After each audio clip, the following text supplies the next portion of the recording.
I slammed the brakes so hard my purse flew off the passenger seat. The car behind me swerved, horn blaring, and I lifted a shaking hand in apology without even looking in the mirror. I sat there in the middle of Fairview Avenue, engine idling, heart going like a fist on a door, because I had just remembered the necklace. Tomorrow I was getting married. Tonight I was supposed to be home, hair wrapped, face washed, asleep by 10 so I wouldn't have circles under my eyes when the photographer showed up at 7. Instead, I was 3 blocks from my fiancé's mother's house, doing a U-turn in my pajama pants, because I'd left my grandmother's necklace sitting on the guest bathroom sink. It sounds like such a small thing. A thin gold chain with a single pearl. Nothing flashy, nothing anyone else would notice missing. But my grandmother had given it to me the year before she died, pressed it into my palm at her kitchen table in Ohio and said, "This was your great-grandmother's. Now it's yours. Wear it on your wedding day so we're all there with you." My mother passed when I was 23. My grandmother raised me the rest of the way, and when she went too, that necklace was the last physical piece of either of them I had left. I was not driving back to Marguerite's house for jewelry. I was driving back for my mother and my grandmother, both of them, in the only form I had left to hold on to. I turned onto Birchwood Lane, the headlight sweeping over the hedges Marguerite kept trimmed into perfect rectangles, and parked behind her silver Lexus like I'd done 100 times before. The porch light was on. I let myself in with the spare key she'd given me back in March, when she'd hugged me and said, "You're family now, sweetheart. You don't need to knock." I didn't expect anyone to still be up. It was after 10, but as I stepped into the front hall, I heard voices coming from the kitchen, low and easy, the kind of talking people do when they think no one's listening. I should have called out. I should have announced myself the second I walked in. Instead, my feet just stopped, because I heard my own name. "Vivienne's been so generous," Marguerite was saying, and there was a particular warmth in her voice that didn't match anything I'd ever heard her use directly to my face. Her grandmother left her that whole house in Lakewood free and clear. No mortgage. You know what that's worth right now? Conservatively? $800,000. Maybe more with the renovation she did. A second voice, younger, laughing. "Caroline, my fiancé Holden's older sister. And she's just letting Holden move in after the wedding like it's nothing. Why wouldn't she? It'll be his too once they're married, won't it? Community property, that's how it works in this state." A pause, the clink of a wine glass set down on granite.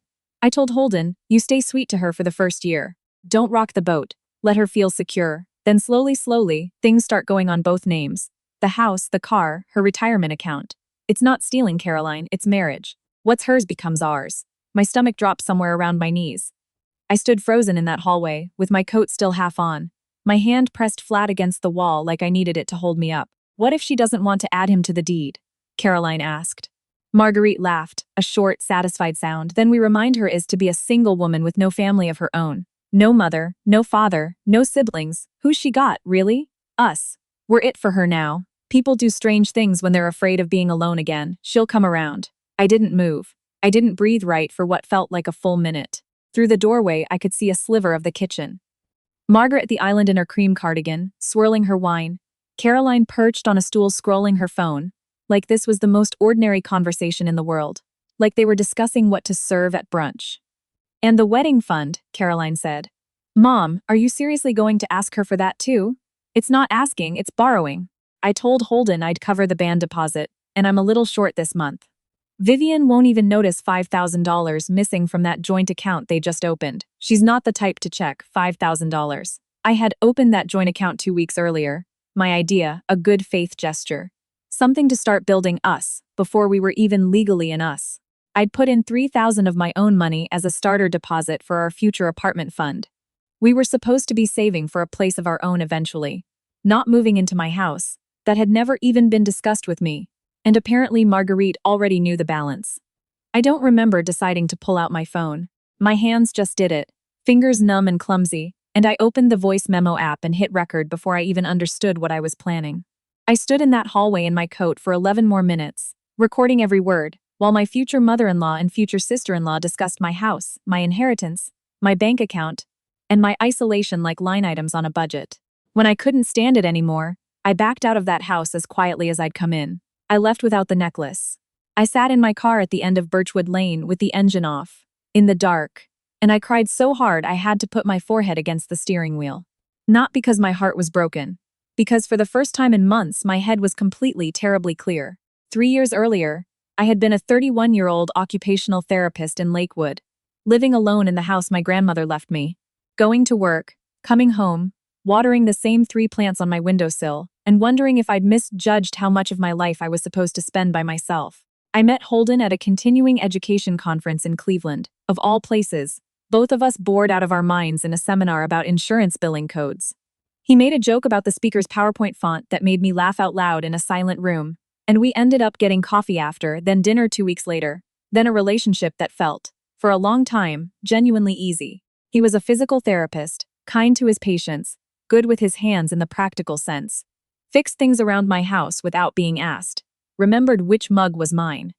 His mother Marguerite was a retired school principal, widowed 8 years, the kind of woman who hosted Sunday dinners and remembered everyone's birthday and hugged a little too hard and a little too long, like she was trying to prove something. I'd liked her, in the beginning. I'd been starving, honestly, for that kind of warmth, having lost my own mother so young. I let myself lean into it. I let myself call her mom sometimes, which she clearly loved, which she encouraged.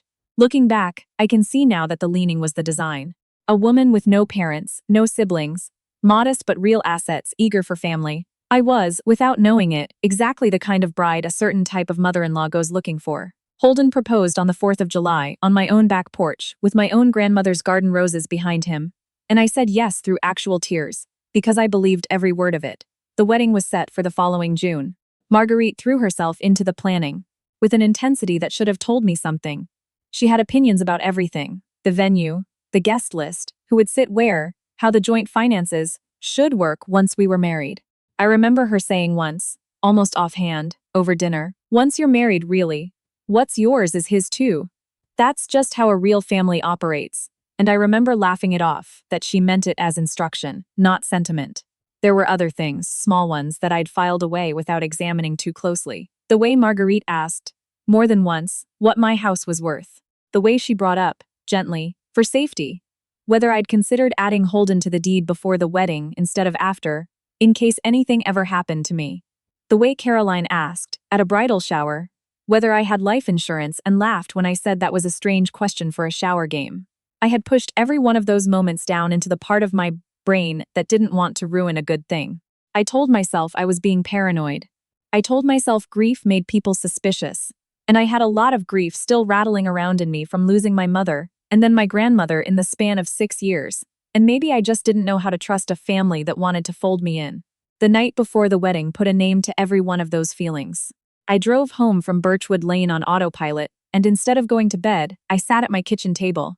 The same table where I do everything that matters, apparently, and I opened my laptop, not to look anything up, to look at my own life. I pulled up the joint account Holden and I had opened. I pulled up the deed to my house. I pulled up 6 years of pay stubs from the rehab clinic where I worked, the careful budget spreadsheet I'd kept since I was 25, the small life insurance policy I'd taken out in my own name with my own beneficiary listed, which, I want to be honest, at that point in the night, was still Holden. At 1 in the morning, when I couldn't sit still anymore, I called my Aunt Pearl. She wasn't really my aunt by blood. She was my mother's college roommate, the closest thing to family I had left, who wasn't somehow now connected to Holden's family, and she was a family law attorney in Columbus, who had been gently, politely concerned about this engagement from the very beginning without ever pushing too hard. She picked up on the second ring, voice thick with sleep. "Vivienne? Honey, it's 1 in the morning, are you okay?" I played her the recording, all 11 minutes of it. I listened to her go completely silent on the other end of the line, and when she finally spoke, her voice had changed entirely. Sharp, clear, wide awake. "Don't call anyone yet," she said. "Don't confront anyone. Don't post anything. Don't text Holden. Don't do anything emotional right now. Just listen to me. Tomorrow morning, first thing, you come to my office before everyone else is awake. Bring that recording, bring your laptop, bring every financial document you have. We are going to lay this out so cleanly that there is no version of this where anyone can twist it into you overreacting. Pearl, the wedding is in 15 hours. "I know," she said. "And it's not happening. Not like this. Get some sleep if you can. I'll see you at 7. I didn't sleep. I sat at that table until the sky started turning gray outside my kitchen window, going through old text messages, old emails, screenshotting anything that suddenly looked different in this new light. Marguerite's offer, 6 months earlier, to help out with the wedding band deposit, which I now understood had come straight out of my own joint account. A string of texts from Caroline asking, with strange specificity, whether Holden's name was going to be on my health insurance once we were married. An email from Marguerite to a contractor, accidentally CC'd to me, discussing future renovations to the Lakewood property, 8 months before the wedding had even been booked. Back when that house was still legally mine and mine alone. At 7 that morning, in jeans and yesterday's sweater, no makeup, hair still in the knot I'd slept. Or not slept in, I sat across from Pearl's desk and watched her listen to the recording a second time with a yellow legal pad in front of her, writing the whole time. "This is good," she said finally, which felt like an insane thing to hear about the worst night of my life.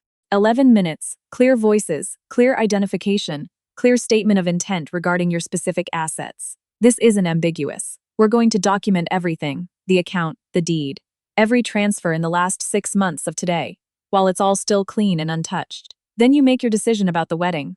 But Vivienne, I want you to hear this from me, not as your lawyer, as someone who loved your mother. You already made the right call by stopping at the door, instead of confronting them alone last night. Don't lose that clarity now just because today is supposed to be a happy day. By 9, we had pulled 17 separate transactions out of that joint account. Small ones, 50 here, 200 there, the wedding band deposit, all moving in one direction. By 10, Pearl had me on the phone with a forensic accountant she trusted. By 11, I had moved every dollar I had sole legal claim to into an account with my name only on it, and I had photographed and saved every document tied to the house in Lakewood. The same house Marguerite had been quietly discussing renovations to before I'd agreed to marry her son. Holden called 4 times that morning. I let it go to voicemail every time, not out of cruelty, but because I genuinely did not yet know what I believed about him. Whether he was in on it, or whether he was simply the soft, comfortable center that his mother had built an entire financial strategy around without ever needing his permission. I called him back at noon, from Pearl's office, with her sitting 3 feet away. "Where are you?" he said, the second he picked up. "Vivienne, everyone's already setting up at the venue. My mom is asking if you're sick. What is going on?" "I went back to your mother's house last night," I said, "for my necklace. I never found it, but I found something else." The silence on the line told me more than anything he said after it. "I heard your mother and Caroline talking in the kitchen," I said. "About my house, about the joint account, about how, in their words, what's mine becomes ours once we're married, and how I shouldn't be told that directly, just slowly walked there. About using the fact that I don't have parents anymore as leverage. I have all of it recorded, Holden. Every word. Vivienne, my mom. She talks like that. She doesn't mean, did you know about the renovation plans for my house? 8 months ago, before we were even engaged, the pause this time was longer and it was the only answer I needed. I want to explain," he finally said, quieter now. "Can we just talk in person, please, before you do anything?" "There's nothing to explain that changes what's already happened," I said. "The wedding is off, Holden. I'm not doing this today. I don't think I'm doing this ever, but today, definitely not. You're going to humiliate my entire family over one conversation you happened to overhear." And there it was, I remember thinking. Not "I'm sorry," not "let me make this right." The first instinct, even from him, was damage control for the family's reputation, not concern for what had actually been done to me. "I'll have my attorney send everything to yours," I said, and I hung up.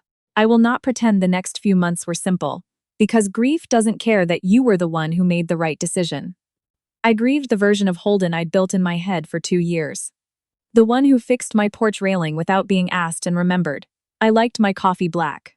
I grieved the family dinners, even knowing now what some of those dinners actually were. I had to call 200 guests worth of relatives and explain, in some version or another, that the wedding wasn't happening, and I learned very quickly which people in my life asked, "Are you okay?" and which people asked, "But what about the deposit on the venue?" The necklace, it turned out, Marguerite still had. She mailed it to me 3 weeks later in a padded envelope with no note at all, which told me everything about how that whole relationship had actually worked, underneath the warmth. Pearl helped me close the joint account entirely and get my $3,000 back, documented and clean. No argument from Holden's side, because there was nothing left to argue once a lawyer's letter laid out, calmly, exactly what had been recorded and exactly what state law actually says about premarital property, that was never going to magically become shared just because someone wanted it to. I changed the beneficiary on my life insurance policy that same week, to my cousin in Ohio, the one person in this whole story who texted me the morning the wedding was supposed to happen just to say, "Thinking of you, no questions, call, if you want to talk." I ran into Holden once, about 8 months later, at a coffee shop near my old clinic. He looked thinner. He said he'd moved out of his mother's place finally, gotten his own apartment for the first time in his adult life, which struck me as both very late and very telling. He said he was sorry, that he should have stood up for me sooner, that he didn't realize how deep it went until it was already happening in front of him, and he'd frozen instead of choosing me. I believe that you're sorry, I told him, and I meant it, but I spent 2 years thinking I'd finally found a family again. What I actually found was someone who needed a project, and I think some part of you needed someone who wouldn't ask too many questions about it. I'm not angry anymore. I just don't think I owe you closure on top of everything else I already gave up. He didn't argue with that. He let me leave. I sold the Lakewood house 2 years later, not out of bitterness, but because I was finally ready for a different kind of beginning. And I bought a smaller place across town with cash, in my name only, no negotiation, no asterisk. I started keeping that necklace in a drawer instead of wearing it. Not because it stopped meaning something, but because I didn't need it around my neck anymore, to feel like my mother and my grandmother were with me. I'd learned, the hard way, that the people who actually love you don't need a notarized reminder of what's theirs to stick around. These days, when younger women I know get engaged, I don't warn them off marriage, and I don't tell them this whole story unless they ask. But I do tell them one thing, every time, because someone should have told me sooner. If you ever overhear, even once, someone discussing your money like it's already partly theirs, believe what you heard the first time. Don't wait for a better moment to bring it up. Don't talk yourself out of your own ears. I built a life I'm proud of by trusting 11 minutes of recorded silence over 2 years of warmth that turned out to have a price tag attached the entire time, and I have never once regretted walking out that door before I walked down an aisle.